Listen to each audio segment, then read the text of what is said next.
Veľmi rád by som vám v tomto videu povedal na základe vlastných skúseností také doporučenie toho, ako ideálne si rozvrhnúť tieto výrobky v priebehu dňa a zameriame sa na protokol zdravia, to znamená tú najlepšiu a najkomplexnejšiu kombináciu prípravkov, tak aby sme mali pokrytý aj rovnováhu v našom tele cez Balance Oil, cez našu imunitu prostredníctvom Xtendu a takisto, aby aj tá naša tráviaca sústava bola v poriadku cez Zinobiotik.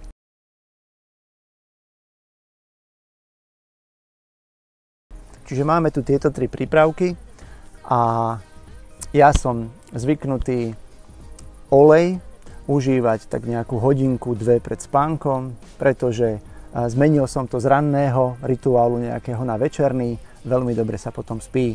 Takže preto doporučujem večer a teda o dávkovaní viete, že 0,15 ml na kilogram telesnej váhy.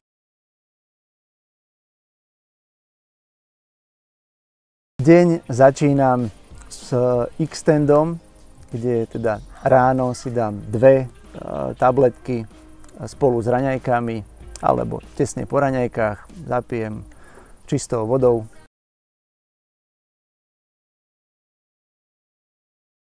Potom v priebehu dňa práve riešim vlákninu.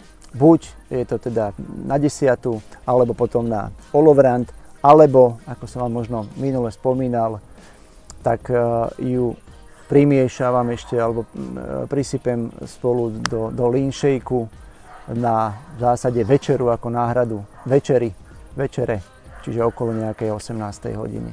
Takže toto je možno také doporučenie aj z tých skúseností, ktoré už máme a to, ako u nás v rodine sa to bežne využíva, aby keď si objednáte tieto fantastické veci, tak aby ste vedeli, ako ich ideálne užívať.